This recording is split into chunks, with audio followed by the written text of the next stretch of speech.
Assalamualaikum warahmatullahi wabarakatuh.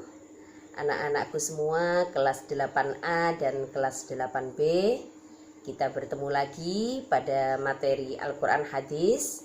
Seperti biasa, sebelum kita melanjutkan pada materi selanjutnya, marilah kita buka pembelajaran pada kali ini dengan bersama-sama membaca basmalah. Mudah-mudahan pembelajaran kali ini bisa berjalan dengan lancar.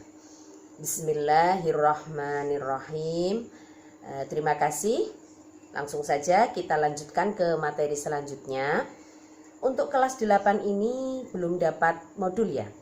Jadi nanti saya pelan-pelan saja karena sebenarnya untuk bab 1 ini kita mempelajari 3 mat ya. Yang kemarin ya, hukum bacaan mat, ada mat iwad, mat layin dan mat arid lisukun. Sebenarnya kita sudah selesai di bab 1, cuman karena anak-anak semua belum mendapatkan modul, jadi nanti akan saya ulang lagi saja.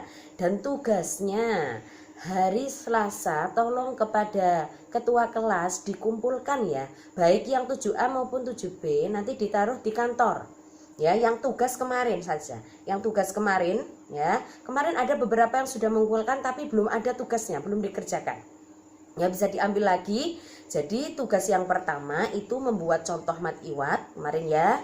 Kemudian tugas yang kedua membuat contoh mad layin dan mad arid lisukun. Ada beberapa yang sudah mengumpulkan lewat WA, cuman masih ada beberapa yang perlu dibetulkan, dan silahkan dibetulkan dulu, tidak apa-apa. Saya akan menjelaskan lagi dari awal ya, mulai dari mad iwad, mad layin dan mad arid lisukun, agar tugas yang saya berikan kalian sudah paham ya. Yang sudah kemarin mengumpulkan bisa diambil lagi, dibetulkan lagi, karena kemarin untuk tugas yang kedua belum dikerjakan, sudah dikumpulkan ya.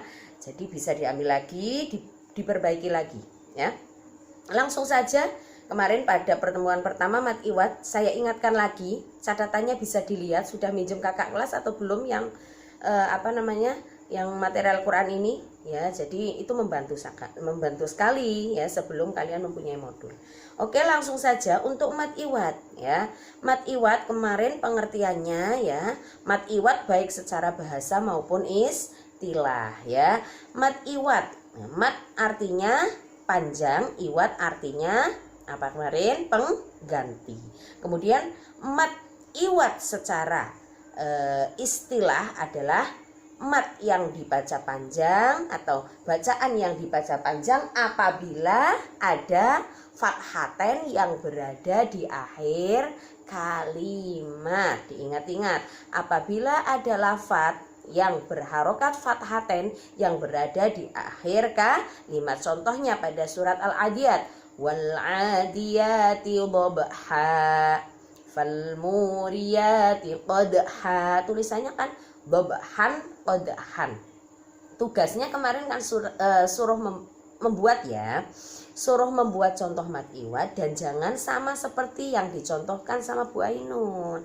Kalian bisa mencari lagi di ayat-ayat yang lain, masih banyak ya. Tugasnya kan kalian pada pertemuan pertama kemarin apa coba, masih ingat ya?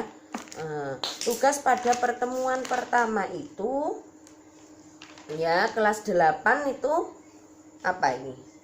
Mencatat pengertian mat iwad, bagaimana cara membacanya, dan memberikan contoh 3. Itu dicari pada lafadz lain, diingat-ingat.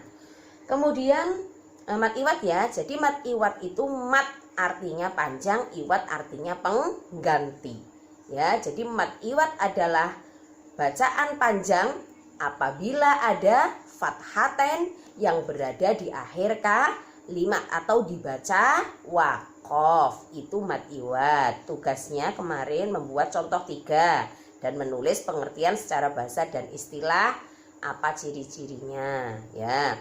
Kemudian yang kedua ada mad layin. Ini kemarin sudah ada yang mengumpulkan juga, tetapi masih keliru, perlu dibetulkan lagi ya. Mad layin, mad secara bahasa artinya tadi panjang, layin artinya lunak. Yo, sambil dicatat kalau belum punya catatan. Mad panjang, layin lunak. Mad layin adalah bacaan panjang apabila ada wawu sukun atau ya sukun yang jatuh setelah huruf berharokat fathah dan berada di akhir kalimat.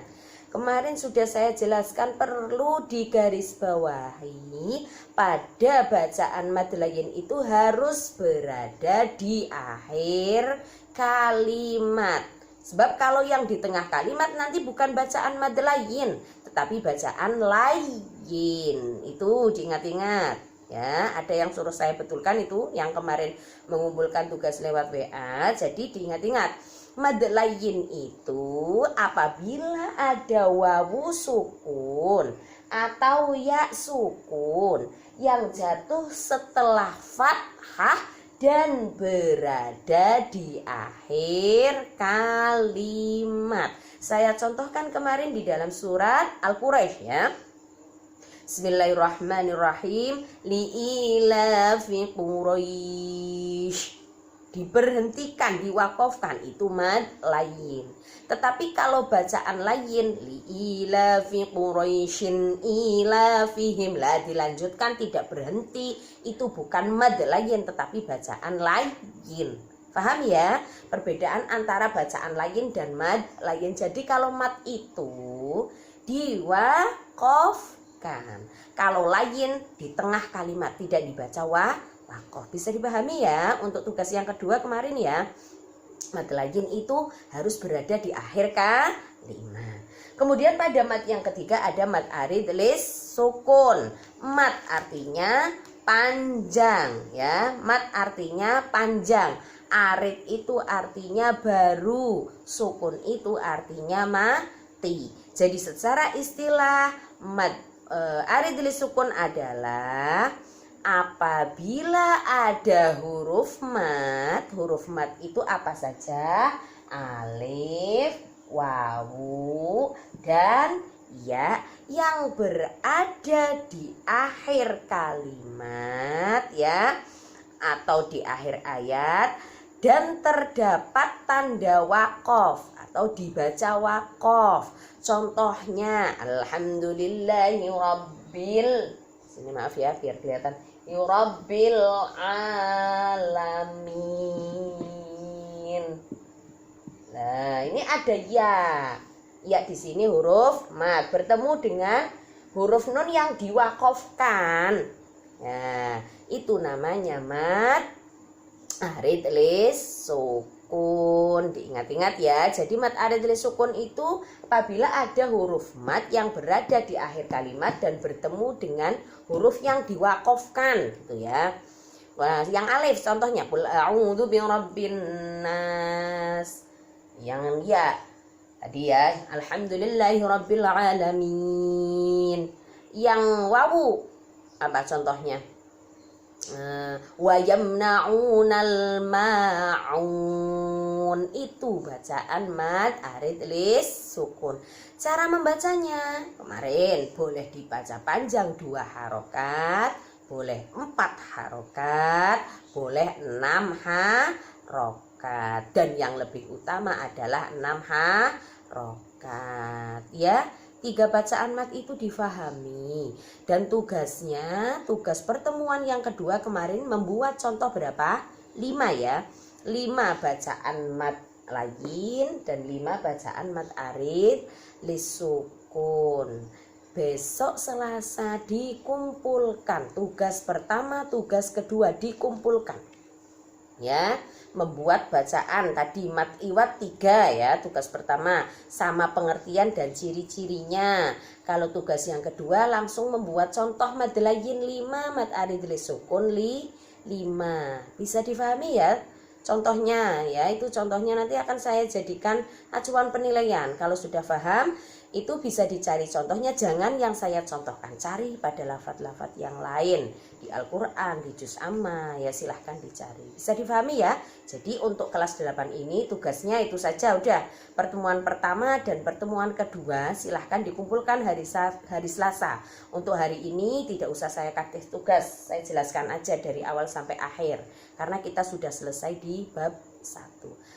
Nah, itu saja ya, bisa difahami insya Allah ya. Jadi kalau kalian sudah paham pengertiannya, insya Allah bisa membuat contohnya. Untuk pertemuan kali ini saya cukupkan, mudah-mudahan bisa difahami dan kita akhiri dengan bersama-sama membaca hamdalah.